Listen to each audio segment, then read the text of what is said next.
E aí pessoal, tudo bem?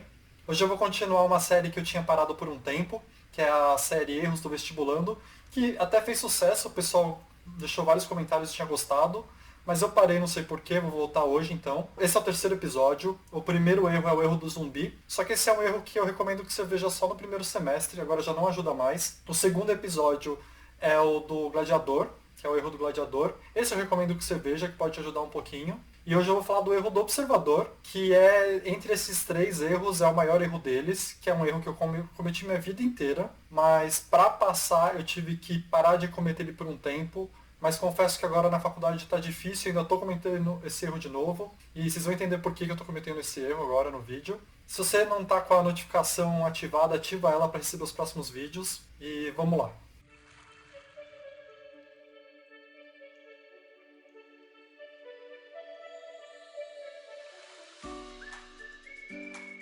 Então eu vou direto ao ponto e aí eu vou passar o vídeo explicando, tá?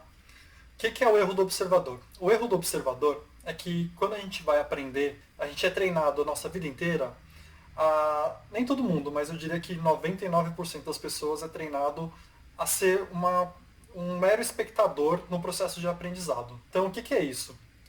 Quando o professor, por exemplo, tá mostrando pra gente a matéria, a gente é ensinado a ficar copiando a lousa do professor, que é um processo passivo. Você não faz nada a respeito, você só copia. Quando a gente vai ler um livro, você é ensinado a ir lendo o livro e não fazer nada a respeito. Você não é ensinado a fazer um resumo, não é ensinado a fazer uma análise de cada parágrafo. Quando você vai fazer revisão, você é ensinado a pegar suas anotações e dar uma lida nelas. Todos esses processos que acontecem pra gente todo dia durante a nossa vida acadêmica, e pra mim tá acontecendo agora mesmo, fazer exatamente essas coisas que eu falei, essas formas que são meio que na inércia, sabe? Elas não são as melhores formas de aprender. Por que isso? O jeito que a gente aprende, o jeito que o nosso cérebro guarda e retém informações, é dando um peso para cada informação. O que eu quero dizer com isso? Que eu já falei no vídeo de memória, vou falar de novo aqui um pouco mais breve. Cada vez que a gente usa uma informação ou adquire uma informação e o nosso cérebro entende que ela é importante, ele dá um peso maior para essa informação e ele grava de uma forma mais forte, como se fosse mais forte em você. Então, uma informação que você usa muito ou é muito importante emocionalmente tende a ser gravada melhor. Quando você faz um processo passivo, que são esses exemplos que eu falei, anotar a lousa do professor igualzinho como ele deu, fazer revisão só lendo suas anotações, ler um livro só lendo sem anotar nada, e são processos passivos, você não está pensando a respeito, você não está fazendo nenhuma ação a respeito.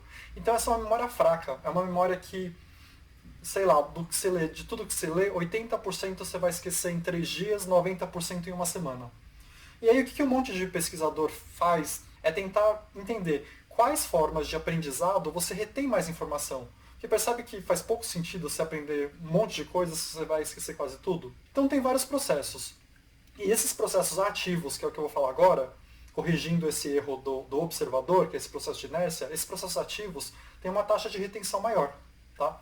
Então vamos começar pela revisão. Eu sempre falo em revisão ativa. Por que eu fico falando o tempo todo de revisão ativa?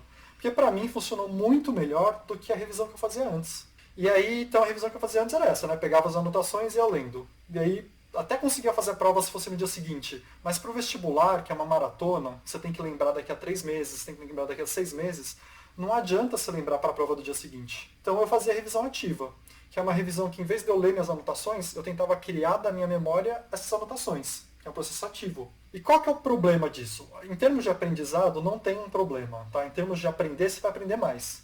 Só que é difícil fazer. Exige treino para você conseguir fazer bem feito. E a pior parte é que cansa muito. Tá? Então, eu falei no começo do vídeo que eu ainda estou errando, sabe? Porque, por exemplo, agora eu estou estudando aqui pelo EAD em casa, que eu não posso ir para a faculdade, e eu não estou anotando nada, sabe? Porque tá um período estranho, eu fico com um pouco mais de preguiça de fazer bem feito. Então, quando eu assisto uma aula, eu não tenho aquela garra que eu tinha para o vestibular de ir fazendo as minhas anotações, e fazendo o meu resumo, depois fazer uma revisão ativa. Então, eu estou adotando os processos passivos. E eu sinto o impacto, que a minha performance na prova é muito pior do que era na época do vestibular. Por quê? Porque eu vejo um assunto e esqueço depois de 3 dias. Só que para um vestibulando, eu já estou na faculdade, então eu tenho que passar na prova, sabe? Minha prova é no final de semana, eu preciso ir bem nela. Mas para um vestibulando, que você tem que ir bem numa prova daqui a meses, esses processos passivos não resolvem seu problema. Então, ó, revisão ativa é um deles. A outra coisa é a anotação, que eu já fiz um vídeo também. Como anotar? Não adianta você simplesmente copiar a lousa. O ideal é quando o professor faz uma lousa, você reflete a respeito do que ele está anotando e muda as anotações para ficar do seu jeito, no seu caderno, e só o processo de você pensar a respeito de como você deveria escrever já faz você gravar mais. Não é uma cópia, você refletiu a respeito daquilo. Você teve sei lá, o professor te passou um parágrafo para você copiar, e aí você deu uma resumida e pensou, nossa, o que é importante disso? O que é importante do que ele falou é tal coisa. Só de você ter feito essa análise, você já vai gravar melhor. E a outra coisa é a leitura. O ideal é você pegar um texto, eu sei que a gente tem pouco tempo, né, como vestibulando, mas se você quer realmente aprender, o ideal é você pegar um texto e ler ele com calma e tentar a cada parágrafo extrair o que é importante daquele parágrafo. Se você está lendo, por exemplo, um parágrafo de Machado de Assis, tentar entender quais são as sutilezas de cada palavra que ele usou. Porque esses autores melhores, eles usam um monte de figuras de linguagem, às vezes a gente nem percebe. Porque eles conseguem usar uma palavra que tem um sentido literal ali na frase. Então você acha que é aquilo. Mas direto, eles têm um sentido figurado também, que torna bem melhor o texto deles. Então você extrair isso, você precisa ler com calma, você precisa analisar. Então quando você está lendo um livro para vestibular, o ideal é a cada parágrafo, se forem capítulos curtos, separar, dar uma pensada sobre aquilo e anotar. Isso vai fazer, mesmo que você nem olhe depois a anotação, isso vai fazer com que você memorize melhor. Então esse é o erro, tá? Esse é o erro do observador. Esse erro é gigantesco, tá? Eu sei que agora só faltam 3 meses para o Enem, mas você trocar os seus processos passivos por processos ativos, por mais difícil que seja, traz para você uma memória muito melhor. Você grava muito mais coisa. Isso faz com que você na prova consiga não só ter muito mais confiança, não só acertar um pouco mais, como fazer a prova mais rápido. E essas provas grandes, fazer rápido impacta muito, porque o tempo que sobra no final você pode usar para fazer as questões que você não sabe, as questões difíceis. Então esse foi o vídeo de hoje. Não esquece de se inscrever se você é novo por aqui. Ativa a notificação se você já está inscrito, que eu vou tentar fazer o máximo de vídeo possível até o Enem. E obrigado.